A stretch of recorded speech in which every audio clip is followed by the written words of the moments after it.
Max, Lucas, and Thor are kids who grew up together. They are still growing up. They are very young in the movie, and they are kind of entering middle school, and they're kind of at that point in their lives where they're kind of maybe thinking or realizing that like the only reason they're friends is because they were kind of like placed together as friends by their parents, really, you know, and they kind of have never even thought about like, are these people going to be in my life forever? And Max is kind of having different interests than his other friends are, and Thor and Lucas are kind of a little more, you know, slower to develop than he is in some ways, just emotionally. And I think, like, at least in Max's eyes, they're at a bit of a crossroads as far as like, will we remain friends throughout middle school?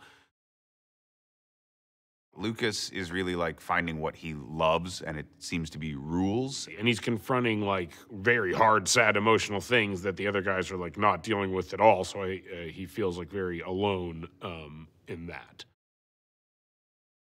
Thor is kind of having like an identity crisis where he wants to be the type of guy who's going where Max is going, but he just isn't at the core. And the things that he likes are just like not quite conducive with what like the cool kids in his school like, and he's like kind of grappling with the fact that like maybe he is not destined to be one of the cool kids, which we all deal with at one point or another.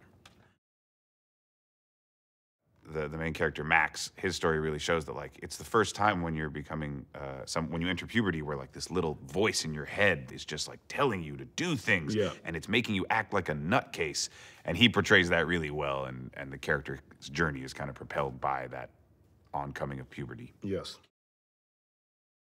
In the broadest sense, a comedy about middle schoolers was something that just seemed really interesting. And I mean, but like the hook is the real thing. Like it's like something you could do an elevator pitch of and anyone would get it. It's three kids who want to go to a kissing party. That sentence alone gets me their first interested. Kissing party.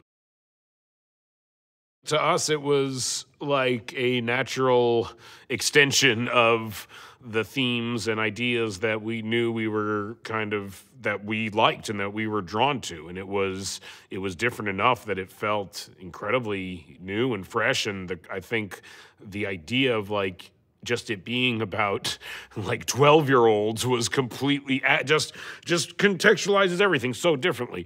And makes the type of humor different, and the jokes different, and the stakes are different. And also, like in Superbad, the two main characters are very similar, and like you can see why they're friends. But in this movie, it's really like they're kids and they're friends because their parents know each other, but they're very, very different, and they don't realize it yet.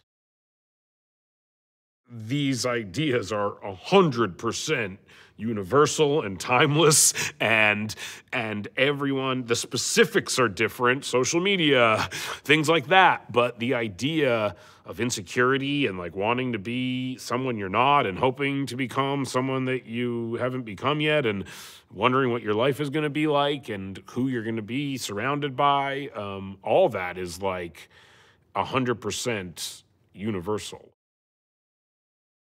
They really understood on this film specifically that like the conceptual element that the kids don't understand things the way an adult would. They really like took that and expanded it and made it the best part of the movie. They understood that like their viewpoint was the funniest part.